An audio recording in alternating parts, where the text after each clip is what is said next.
went from being a competitive basketball player to suffering an injury to eventually becoming a heroin addict. And then he was able to turn his life around. Well, now George Mumford is a speaker, coach, and teacher whose mindfulness training is credited with helping Michael Jordan's on-court leadership. He's also worked with Kobe Bryant, Shaquille O'Neal, as well as other star athletes, executives, and artists. His book is titled The Mindful Athlete: Secrets to Pure Performance. And George Mumford is joining us live right here in the Four. George, glad you're here. Welcome to the Four. Thank you. Happy to be here. Excited. Let's kind of go back to your story and your beginning with mindfulness. And you talk a lot, and you're not shy from sharing your story and your struggles with the audience. In that journey to recovery and breaking the cycle of addiction, is that when you first heard of mindfulness? Yes. I first heard of mindfulness when it's almost actually July 30th of my sobriety date will be 37 years. When I got out of the detox, I realized I had chronic pain. And so I had to not only deal with the addiction, but the chronic pain.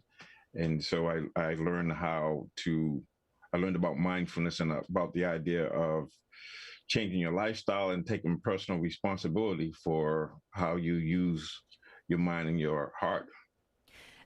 Fast forward to suddenly you are working with basketball legend Michael Jordan. How did that come about, and how did mindfulness ultimately help him? Yes. So I was working for the Center for Mindfulness at UMass Medical Center, and at that time it was called the Stress Reduction and Relaxation Program. And Phil invited me to training camp to help the team deal with the stress of success. Phil Jackson, because they had just won 3 NBA championships, and in the interim, MJ retired, and then it was a full-blown crisis. And then I started working with them about dealing with that. And then 18 months later, MJ came back, and then he was introduced to this process, and he was all in because it really helped him.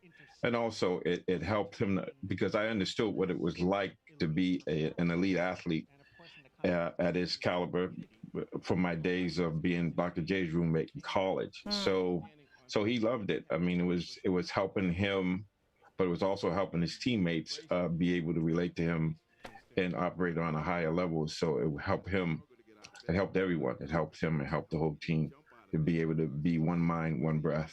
You talk about in your book the 5 superpowers for people who are navigating uncertain times. I wish we had time to go through all 5, but can you share 1 or 2 with us?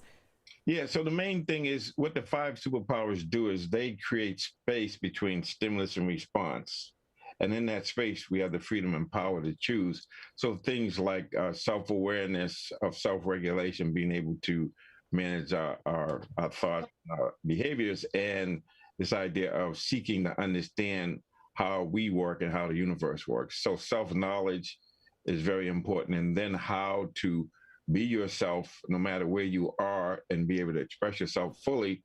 But it takes a certain mindset, it takes a certain training that has to do with awareness, self-regulation, and self-confidence. We only have about 30 more seconds here, but when people think of the term mindfulness, oftentimes they think of just sitting still in quiet. Right.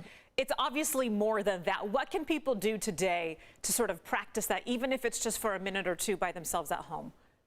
Yes, so you can, just by being aware of the fact that right now I'm sitting and I'm breathing, and it's what I normally do, but I can pay attention to the fact that I'm just sitting, I feel myself in a seated posture, and I can be aware of breathing in and breathing out, and just resting in the body, resting in the breath, and start to ask questions like, what's my intention? What am I doing? What's the results?